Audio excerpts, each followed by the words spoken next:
ચાલો વિદ્યાર્થી મિત્રો,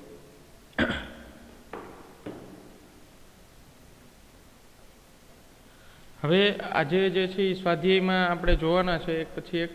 હવે સ્વાધ્યાયના દાખલાઓ જે છે વિદ્યાર્થી મિત્રો એ ઘણા બધા સિમિલર છે અને જડત્વની ચાકમાત્રાના સૂત્રો પર આધારિત છે. તો સ્વાધ્યાયમાં આપણે જોતા જઈએ દાખલા. સ્વાધ્યાયમાં લાસ્ટ ટાઈમ આપણે ઉદાહરણ કમ્પ્લીટ કર્યા અને સ્વાધ્યાયમાં જે છે એ મેં તમને કીધું એમ કે 7.1 થી 7.8 સુધી જે છે એ નથી કરવાના, તમે વાંચીને કરી શકો છો. પછી 7.9 છે એ તમારે હોમવર્કમાં કરવાનું છે. ઉદાહરણ નંબર 7.9 સ્વાધ્યાયમાં 7.9 એ કોની કોપી છે એ હું તમને કહું. સ્વાધ્યાયમાં 7.9 છે એ તમારે 7.2 સ્વાધ્યાયની અંદર 7.2 HCl અણુમાં 2 પરમાણુના ન્યુક્લિયસો વચ્ચેનું અંતર એની કોપી છે. એટલે આ તમારે હોમવર્કમાં કરવાનું છે. 7.9 સ્વાધ્યાયનું 7.9. ચલો તો 7.9 સુધી કમ્પ્લીટ. હવે એના પછી આગળ જોઈએ આપણે.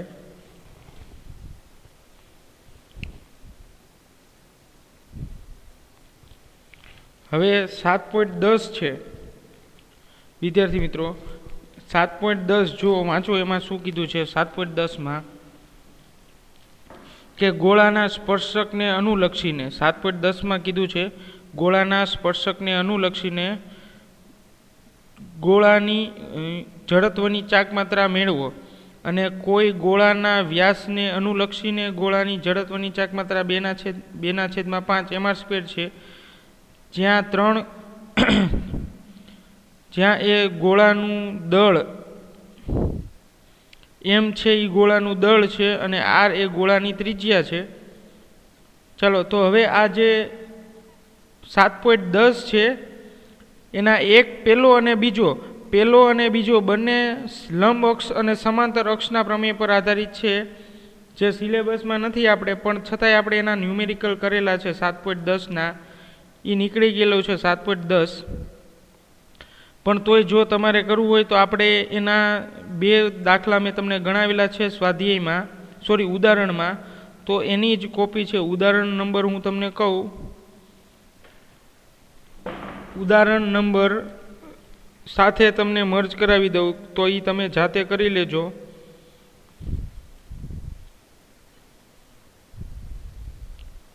હા, ઉદાહરણ 7.12 અને 7.11.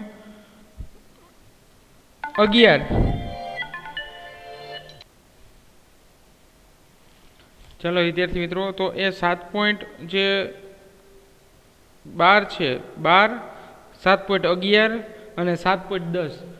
ઉદાહરણ 7.10, 7.12 અને 7.13 એના જેવો જ એ મેં તમને કરાવી દીધા છે. એના જેવો જ જે છે એ સ્વાધ્યાયમાં 7.10 જે છે એ એમાં આવી જશે. 7.10 છે એ એમાં ઇન્ક્લુડ થઈ જાય છે. તો 7.10 સ્વાધ્યાયમાં 7.10 છે એ તમારે કરવાનો છે વિદ્યાર્થી મિત્રો. એ હોમવર્કમાં છે. 7.10 તમે જે છે જાતે કરી શકો.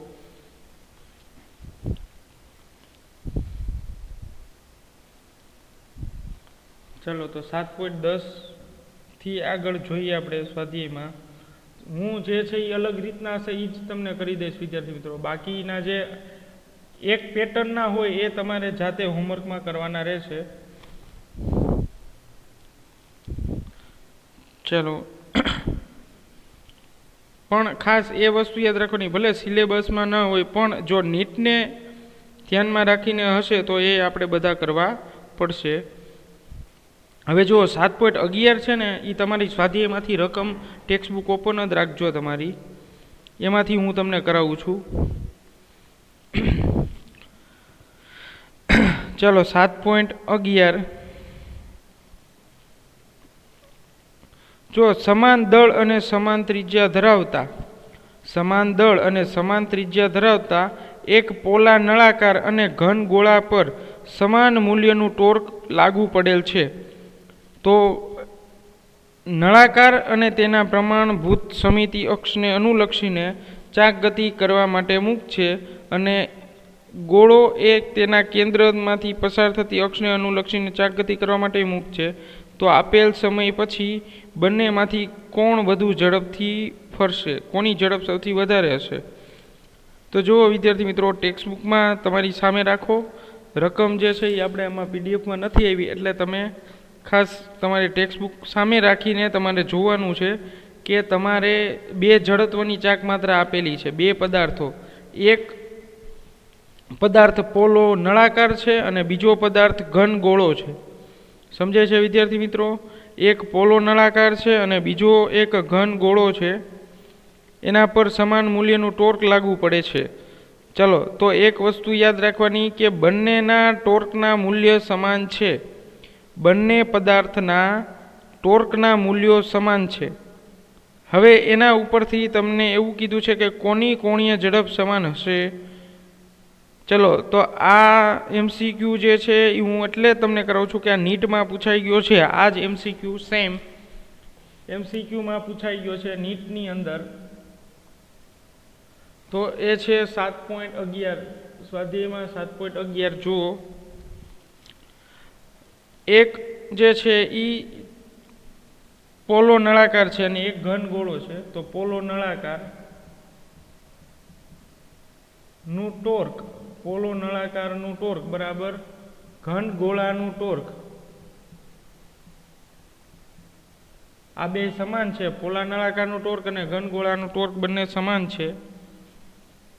તો આમ લખી શકાય ટોર્ક 1 ઇક્વલ ટુ ટોર્ક 2. હવે ટોર્કનું ફોર્મ્યુલા થશે I આલ્ફા. તો I1 આલ્ફા 1 બરાબર I2 આલ્ફા 2. હવે હું આખું નહીં લખું. પોલો નળાકાર માટે બધું 1 અને ઘન ગોળા માટે બધા નંબર આપી દીધા છે 2. ચલો શાંતિથી જુઓ વિદ્યાર્થી મિત્રો. હવે ટોર્ક 1 એટલે શું છે? I1 આલ્ફા 1 બરાબર ટોર્ક 2. ટોર્ક 2 બરાબર શું છે? I2 alpha. તો I1 જે છે એના બરાબર છે mr સ્ક્વેર. I1 બરાબર છે mr સ્ક્વેર અને I2 એટલે છે 2/5 mr સ્ક્વેર.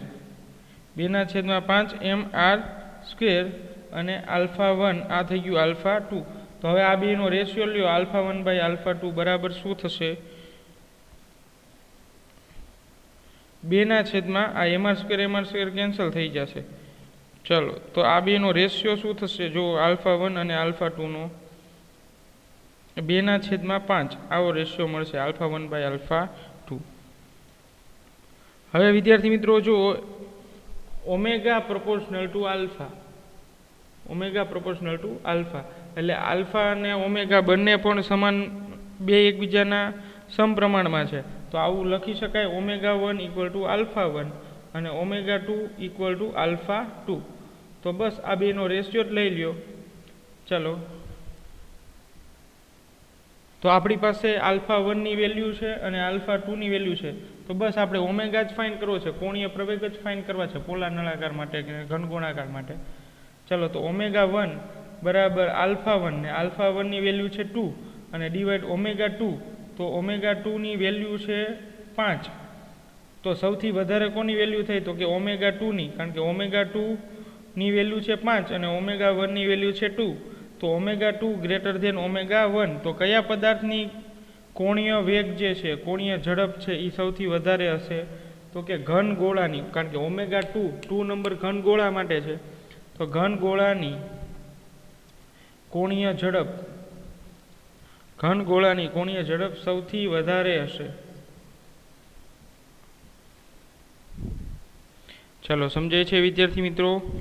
આ રીતે તમને કોઈ પણ બે અલગ અલગ શેપનું પૂછે તો તમારે જો એનો ટોર્ક સમાન આપ્યો હોય તો આ રીતે તમારે એને તારવીને સાબિત કરીને તમારે સોલ્વ કરવાના રહેશે. જે લોકો સ્માર્ટ છે, સમય બચાવવા માંગે છે, એને ડાયરેક્ટ આ જ રિલેશન લઈ લેવાનું, ડાયરેક્ટ આ આલ્ફા 1 બાય આલ્ફા 2 અને ઝડપની કિંમત મૂકીને ડાયરેક્ટ પછી ઓમેગા ઉપરથી આ રીતે કામ કરી લેવાનું. ઝડપી જો જે શાર્પ સ્ટુડન્ટ હશે, એકદમ શાર્પ સ્ટુડન્ટ હશે, એને નહીં કહેવું પડે. એ જે છે એ થોડું વધારે બુદ્ધિનો ઉપયોગ કરીને આ રીતે કામ કરી શકે અને સૌથી ઓછા સમયની અંદર MCQનું સોલ્યુશન કરી શકે છે અને નીટમાં આપણે એ જ વસ્તુ જોઈ છે કે સૌથી ઓછા સમયની અંદર કેમ MCQ સોલ્વ થાય. ચાલો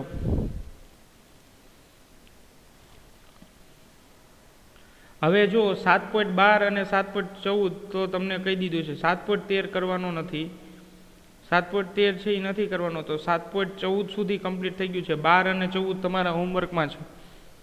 7.12 નેક્સ્ટ પ્રીવિયસ લેક્ચરમાં જ કહી દીધું હતું.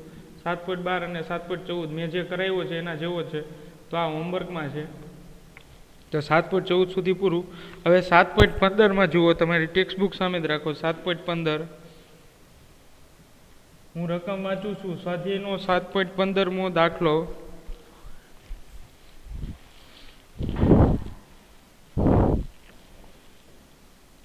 ચાલો ટેક્સ્ટ બુક તમારી સામે રાખો.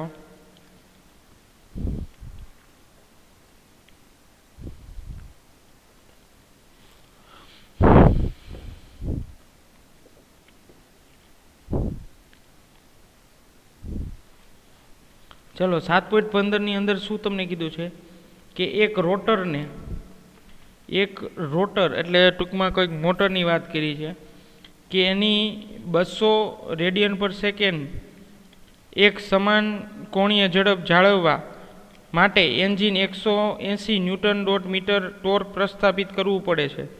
એટલે કોઈ એક રોટર છે એને ઓમેગા આપી દીધો છે 200 રેડિયન પર સેકન્ડ, અને એટલી સ્પીડ એની જાળવવા માટે એને કેટલું ટોર્ક આપવું પડે છે, તો કે 180 ન્યૂટન મીટર જેટલું ટોર્ક આપવું પડે છે. તો આ માટે એન્જિનનો પાવર જે છે, કેટલો પાવર જે છે, આવશ્યક પાવર કેટલો હશે. અને નોંધમાં તમને આપ્યું છે ઘર્ષણની ગેરહાજરીમાં એક સમાન કોણીય વેગ એટલે કે ટોર્ક, શૂન્ય ટોર્ક. વ્યવહારમાં ઘર્ષણવાળા ટોર્કનો સમાવેશ કરવા માટે લગાડવા પડતા ટોર્કની જરૂરિયાત છે. એમ ધારો કે એન્જિન 100% કાર્યક્ષમતા છે. ટૂંકમાં આદર્શ એક મોટર લેવાની છે કે જેનો ઓમેગા રેડિયન 200 રેડિયન પર સેકન્ડ છે, અને એનું જે ટોર્ક છે વિદ્યાર્થી મિત્રો એ 180 ન્યૂટન ડોટ મીટર છે. તો આ એન્જિનને કેટલો પાવર જે છે એ આપવો પડે. ટૂંકમાં એન્જિનનો પાવર કેટલો થાય એ મેળવવાનું છે આપણે.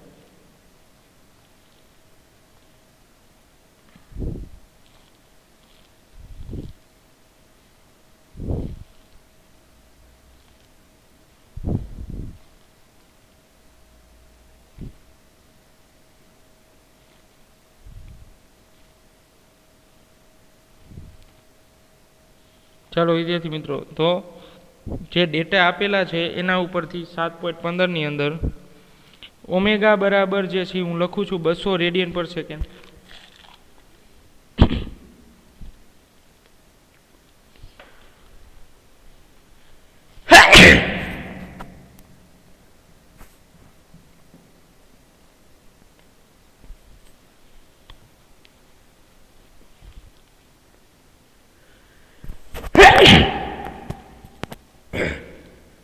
ચાલો ઓમેગા બરાબર 200 રેડિયન પર સેકન્ડ છે, અને ટોર્ક તમને આપી દીધું છે.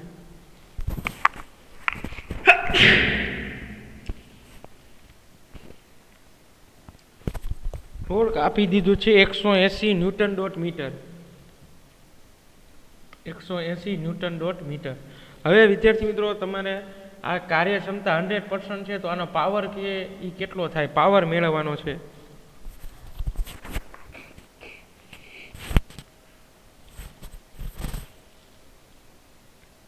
ચાલો વિદ્યાર્થી મિત્રો, તો હવે એનો પાવર કેટલો થાય એ મેળવવાનો છે વિદ્યાર્થી મિત્રો આપણે. તો પાવરનું સૂત્ર તમે જાણો છો.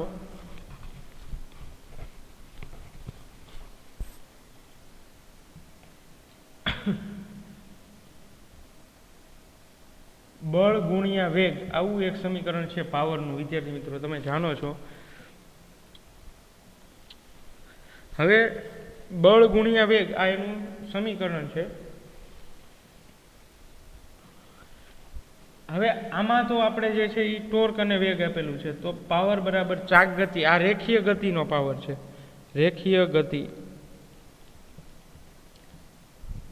હવે ચાક ગતિ એટલે વર્તુળાકાર મોટરને ફેરવવા માટે પાવર એટલે બળની જગ્યાએ લેવાનું છે ટોર્ક અને વેગની જગ્યાએ લેવાનું છે ઓમેગા.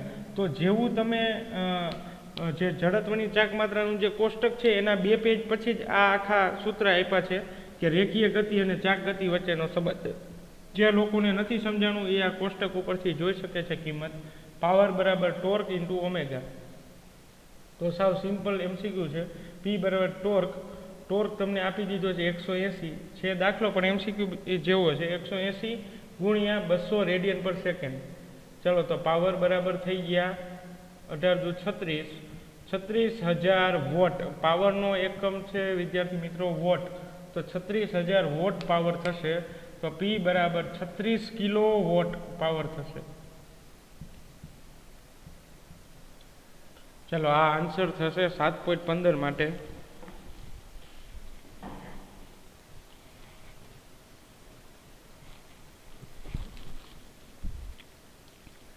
ચલો હવે એના પછી જે છે વિદ્યાર્થી મિત્રો, ગુરુત્વ કેન્દ્ર નથી સિલેબસમાં, એના દાખલા નથી કરવાના ગુરુત્વ કેન્દ્રના. એટલે 7.16 જે છે એમાં આવી જશે અને 7.17 પણ એમાં આવી જશે ગુરુત્વ કેન્દ્રવાળા. તો 7.16, 17 છે એ સ્કીપ કરી દો. 7.18 તમને હોમવર્કમાં આપી દીધો છે. 7.18 છે એ છેલ્લા ઉદાહરણ 7.15 ઉદાહરણ જેવો છે. એટલે 7.16 છે, 16, 17 ને 18 એમાં 16, 17 નથી કરવાના અને 18 જે છે એ તમારે થઈ ગયો છે. સોરી, આપણે જે ઉદાહરણ કરાવ્યું છે મેં જે તમને, એના ઉપરથી તમારે ખાલી ક્યારે એક ઘન ગોળો છે એ કેટલી ઝડપથી નીચે પડશે એના માટેનો કયા માટે ટાઈમ જે છે સૌથી વધારે છે એના માટેનો છે. 7.18 એ તમે એક જાતે તમારે કરવાનો છે. તમારે ખાલી નક્કી કરવાનું છે કે થીટા ઉપર આધારિત હોવાથી જેમ થીટા નાનું હોય છે, જેનો થીટા નાનો હશે એના માટે જે છે સૌથી વધારે ઝડપથી નીચે પડશે. લ્યો એ એનો આન્સર મેં તમને કહી દીધો, પણ છતાંય તમારી રીતે જોઈ લેજો. તમે સ્વાધ્યાયનો 7.18 જે છે એ જોઈ લેજો.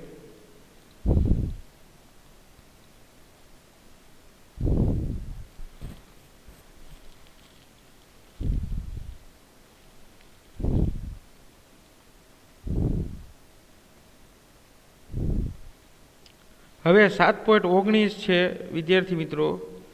7.19 સ્વાધ્યાયમાં 7.19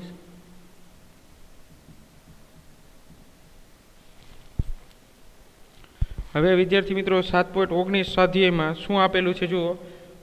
2 મીટર ત્રિજ્યાના એક વલયનું દળ 100 કિલોગ્રામ છે.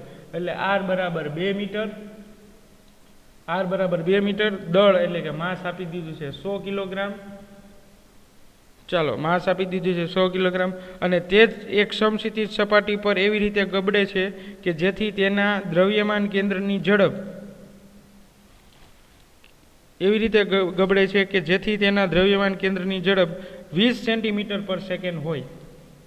તો જો આ રેખીય ઝડપ આપી છે 20 સેન્ટીમીટર પ્રતિ સેકન્ડ હોય, તો તેને રોકવા માટે કરવું પડતું કાર્ય કેટલું થાય? તો વિદ્યાર્થી મિત્રો આપણે કાર્ય મેળવવાનું છે. ચલો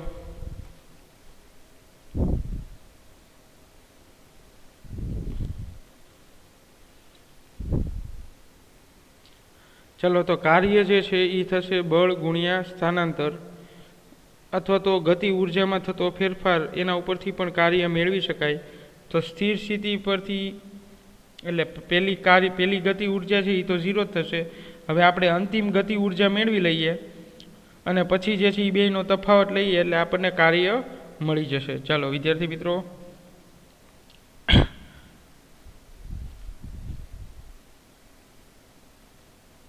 હવે જો તમને જે છે એ વી આપી દીધો છે, તો વી ઉપરથી ઓમેગા મળી જાય. તો વી તમને આપી દીધો છે 20 સેન્ટીમીટર, તો એને આપણે મીટરમાં કન્વર્ટ કરી એટલે 0.20 ના છેદમાં રેડિયસ આપી દીધી છે 2. તો ઓમેગા બરાબર થશે 0.20 ભાગ્યા 2 એટલે 0.1 થશે. 0.1 રેડિયન પર સેકન્ડ. આ આન્સર થઈ ગયો ઓમેગાનો. ઓમેગા આપણને મળી ગઈ વિદ્યાર્થી મિત્રો 0.1 રેડિયન પર સેકન્ડ. હવે ધારો કે તેના કેન્દ્રમાંથી પસાર થતી અને તેના સમતલને લંબ એવી અક્ષને અનુલક્ષીને જડત્વની ચાક માત્રા આઈ છે. તો આઈ જડત્વની ચાક માત્રા આઈ મેળવવી પડશે. તો તો I બરાબર વલય માટે જડત્વની ચાક માત્રા રિંગ ગણાય. વલય એટલે રિંગ ગણાય. તો રિંગની જડત્વની ચાક માત્રા કોષ્ટક જુઓ એટલે જ કીધું છે, કોષ્ટક તમે કરશો તો જ તમને આગળ દાખલા આવડશે જડત્વની ચાક માત્રાના. તો રિંગ અને વલય માટે સેમ જડત્વની ચાક માત્રા mr², એમ તમને આપી દીધું છે 100 દળ કિલોગ્રામનું. અને સાથે r ત્રિજ્યા 2 મીટરની આપી છે, એટલે 2 નો સ્ક્વેર એટલે થઈ ગયા 4, એટલે આ થઈ ગયા 400. જડત્વની ચાક માત્રા થઈ ગઈ 400 કિલોગ્રામ મીટર સ્ક્વેર. આ એનો યુનિટ છે mr². ચાલો હાલો, જડત્વની ચાક માત્રા પણ આપણી કમ્પ્લીટ. હવે આપણે કુલ ઉર્જા મેળવી લેવાની છે, એટલે રેખીય ગતિ ઉર્જા અને ચાક ગતિ ઉર્જા, અને એ બેનો તફાવત લઈ લ્યો એટલે આપણને મળી જશે કાર્ય. એટલે આ થઈ ગઈ રેખીય ગતિ ઉર્જા પ્લસ ચાક ગતિ ઉર્જા.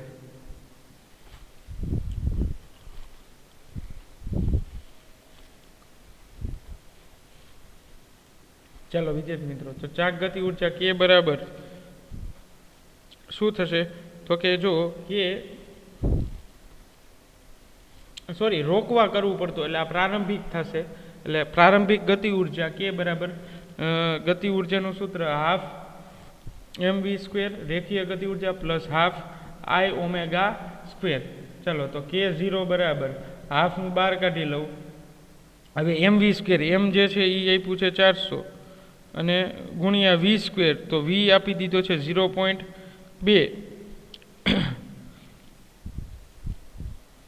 અથવા તો 400 ગુણ્યા જે છે એ 10⁻⁴ એવી રીતે પણ લખી શકાય. દળ છે એ 100 કિલોગ્રામ છે, તો 400 ગુણ્યા 100 ગુણ્યા 10⁻⁴ અને પ્લસ I⍵², તો I આપણને મળ્યો છે 400 અને એને ગુણ્યા 0.01. ચાલો ઓમેગા જે છે એનો સ્ક્વેર, એટલે એ ઓમેગા 0.1 છે, તો 0.1 નો સ્ક્વેર 0.01.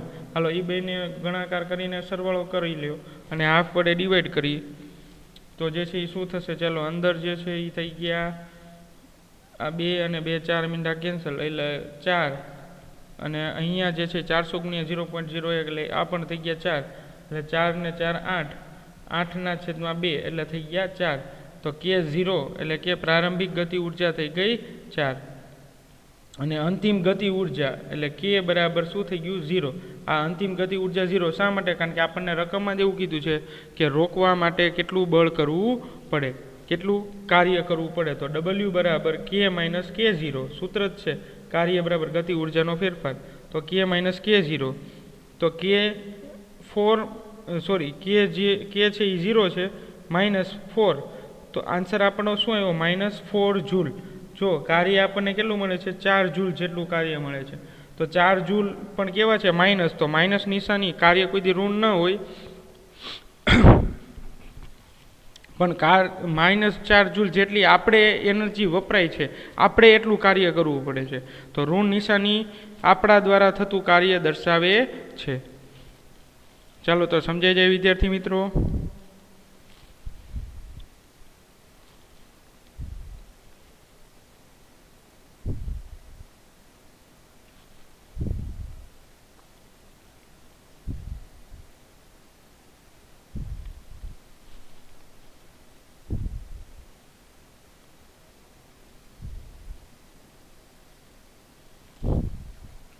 ચાલો કાર્ય બરાબર જે છે એ -4 જૂલ આવશે. ચાલો r બરાબર 2 મીટર, m બરાબર 100 કિલોગ્રામ, આ બધી વેલ્યુ મૂકીને આપણને ગતિ ઉર્જાનો તફાવત કાર્યના મૂલ્ય બરાબર મળશે. ચાલો વિદ્યાર્થી મિત્રો, આજના લેક્ચરમાં આપણે આખું 7મું ચેપ્ટર છે એ કમ્પ્લીટ કરી લીધું છે. હવે વિદ્યાર્થી મિત્રો આપણે નેક્સ્ટ લેક્ચરથી 8મું ચેપ્ટર એટલે કે ગુરુત્વાકર્ષણ જે છે એ સ્ટાર્ટ કરવાના છીએ.